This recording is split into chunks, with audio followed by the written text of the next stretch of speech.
you oftentimes learn in piracy. Cheers.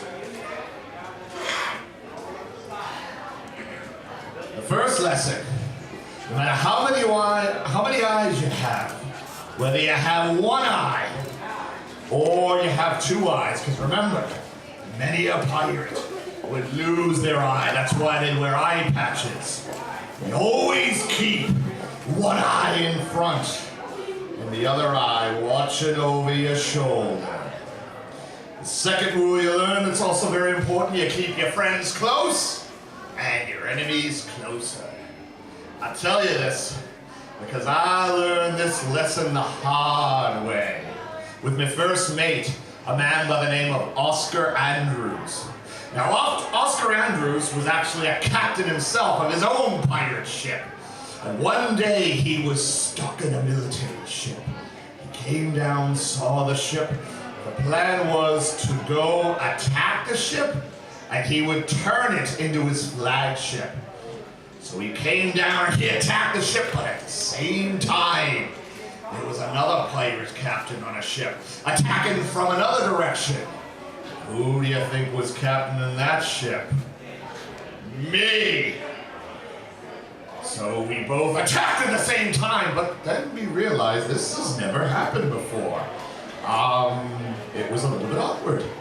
But it's always good. You lads probably learned it in school. You should always work together and share to get things done. Am I right? Am I right, moms and dads, too? So we agreed to work together and attack and pillage the other ship. Makes sense, right?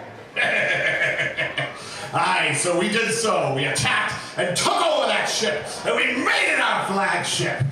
Aye, and we celebrated right there on the deck of the ship, but the celebration was short-lived.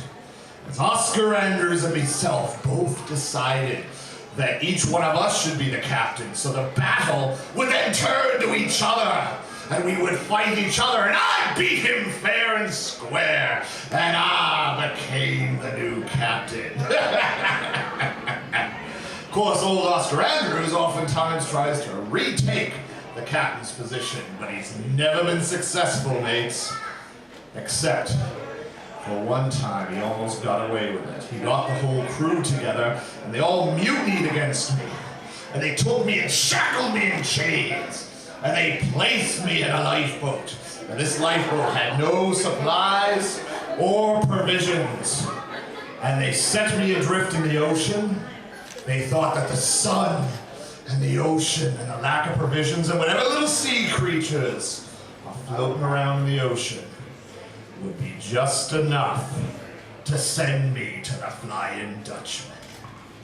Now, Captain Andrews, as he commissioned himself, arrived at a place called Port of Gotor, which is a somewhat safe haven for pirates. It was established by another pirate captain, a man by the name of Gentleman Jason Williams. He was another pirate captain, Gentleman Jason, now retired, and he set up Port of Gotor to be a safe haven for pirates like me.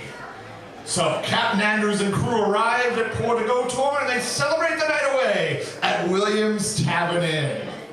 Aye, but then who should suddenly arrive at port? Who do you think? You! Aye, that's right! Me! And all the music stopped.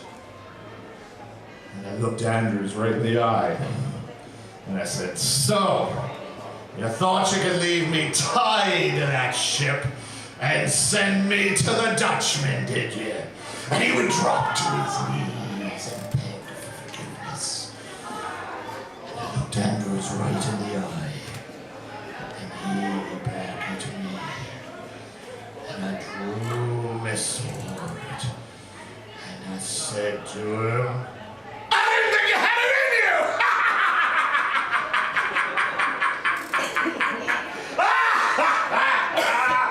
Aye! And then I joined in the celebration and retook the captain's position, mate, and we all had a great time, except, of course, Oscar Andrews. Old Oscar Andrews, I agreed to keep him on as part of the crew and agreed to demote him back down to first mate. Now, many a pirate questioned me on that. But as I said before, it was because of rule number 2. You keep your friends close and your enemies closer. Well as